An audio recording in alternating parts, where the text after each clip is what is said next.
Hallelujah. Odofo onyame ensure bebree na ontre washem wo Yesu Kristo dimo. Yenyankopon ne abankese da wase bebree. So de enkwa acha yen.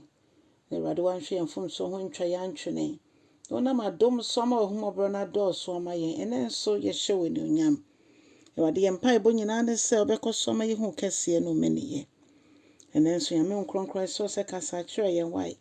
Na ma wani onyam koso nye kese ewo yabrabo mu. Yada wase bebree Yesu Kristo dim ne abompaye. Amen and amen.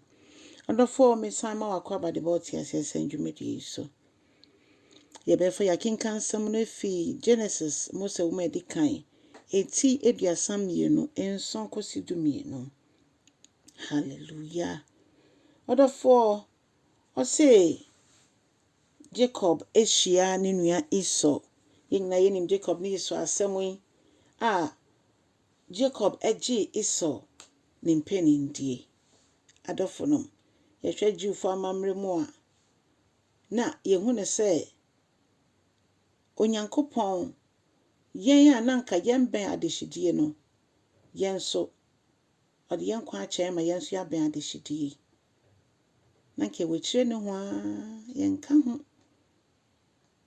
sabre Jacob ni Esau nso ni abeda omuntem Jacob agi ne nua panim ensem nhyira esa ne papa de ma no wakoje ena wedwane ena ebra soso se wakosoma ewa ne wofa nchen ne wofa Laban nchen Onyankopon se bebi a wasom ekodo ya san ko wunchi ne nchi okweso be hia ne nua Esau yi tina ne koma nyina etu na ochiche na chedie mu afa bi se ne nko amfa ebi nikan enko hia Jacob enko hia Esau na ochiche ne yerenum obia ne nebusua ne ma se de be ya so hia ase so kunkum omo ane he se ema wane de no kra na obekunkum om kane no ma Rachel a odono pa Joseph mami ono oke chiri odafo se de na Jacob esusu no anyesa Onyankopon eka Esau koma ema Esau de ne nua no mfomso eche no na no kwasem ewo mu ne se no hwema na Jacob ana na Nyankopon na basa wone so se opese ohyira no kese pa na nso mama mre mu no ni odikan ena yeshira no eno nti enhyira eye ne papa Isaac de ma no eye adwuma ewo mu se okoje no kweti kwan so wa ma amfa kwan pa so enti sanse Nyankopon ono no onye yiyimu no nim ne oye nti o hyira Esau nso wanka se Jacob hyira nti no ono onhyira Esau dabi wanka se Isaac hyira Jacob ama Jacob agi nhyira ne nyina dabi Nyankopon hyira Esau emekosi se